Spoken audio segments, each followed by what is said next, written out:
সনাতন ধর্মে বসন্ত পঞ্চমী অত্যন্ত শুভ। মাঘ মাসের শুক্লপক্ষের পঞ্চমী তিথিতে উদযাপিত হয় এই গুরুত্বপূর্ণ দিনে বসন্তকে স্বাগত জানানো হয়।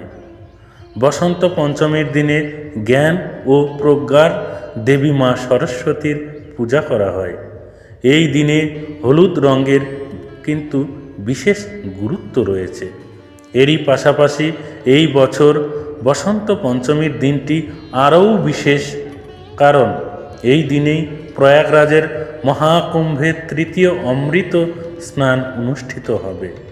কোটি কোটি ভক্ত সঙ্গমে পবিত্র ডুব দিয়ে পুণ্য অর্জন করবেন। তবে বসন্ত পঞ্চমীর দিনে কিছু বিশেষ বিষয় মাথায় রাখা উচিত।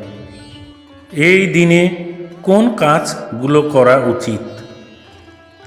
প্রথমত, আপনি দেবীর ভোগ হিসেবে হলুদ মিষ্টি ভাত বা জাফরান ক্ষীর তৈরি করতে পারেন। এছাড়া হলুদ এর গুঁড়ো দেওয়াও ভালো। তৃতীয়ত, এই দিনে আপনার খাতা, কলম, কাগজপত্র এবং অন্যান্য পড়াশোনার সামগ্রীর পুজো করাও শুভ বলে মনে করা হয়। চতুর্থত, এটি ব্যবসায়িক ও পেশাগত জীবনে সাফল্য ও অগ্রগতির নতুন পথ খুলে দেয়। পঞ্চমত, এই দিনে পুজো করলে মা সরস্বতীর বিশেষ আশীর্বাদ উপচে পড়ে, যা জ্ঞান, প্রজ্ঞা এবং সমৃদ্ধি বাড়ায়। ষষ্ঠত, এই দিনে উপোস করা এবং খাঁটি সাত্ত্বিক খাবার খেলে ভালো। আর এবার আমরা জেনে নেব বসন্ত পঞ্চমীর দিনে বা সরস্বতী পুজোর দিনে কোন কোন কাজ করা উচিত নয়। প্রথমত, বসন্ত পঞ্চমীর দিনে কিছু বিশেষ আচার আচরণ অনুসরণ করা প্রয়োজন। দ্বিতীয়ত, এই দিনে গাছ এবং গাছপালা কাটা একদমই উচিত নয়, কারণ এই দিনটি বসন্তের সূচনা করে। গাছগাছালির ক্ষতি করা প্রকৃতির অপমান হিসেবে মনে করা হয়। তৃতীয়ত, এছাড়াও বসন্ত পঞ্চমীর দিনে মাংস এবং অ্যালকোহল খাওয়া উচিত নয়, কারণ এটি অশুভ ফলাফলের দিকে নিয়ে যেতে পারে।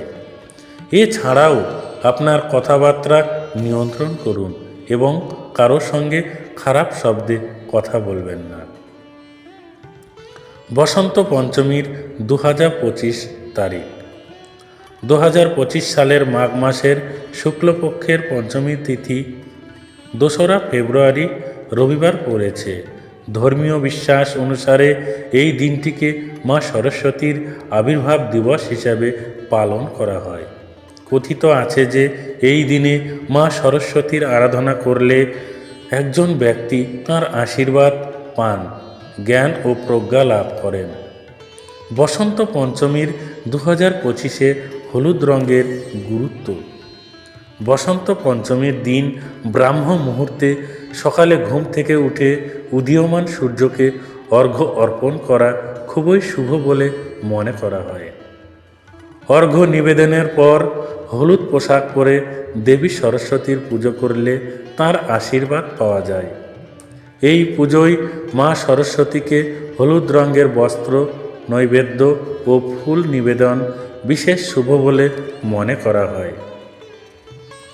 আশা করি আপনারা বুঝতে পেরেছেন এই বসন্ত পঞ্চমীর দিন বা সরস্বতী পূজার দিন কি কি করা উচিত এবং কি কি করা উচিত নয়, কি করলে আপনি মা সরস্বতীর আশীর্বাদ পাবেন এবং কোন ভুল কাজ করলে আপনি মা সরস্বতীর রোষে পড়তে পারেন, সেই বিষয়গুলি এখানে পুঙ্খানুপুঙ্খভাবে তুলে ধরা হলো।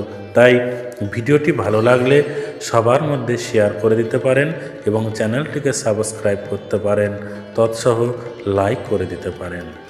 সবাই ভালো থাকবেন, সুখে থাকবেন এবং সরস্বতী পুজোয় মা সরস্বতীর চরণে নিজের মতি বা বুদ্ধি বা মনকে অর্পণ করে মা সরস্বতীর আশীর্বাদ লাভ করবেন।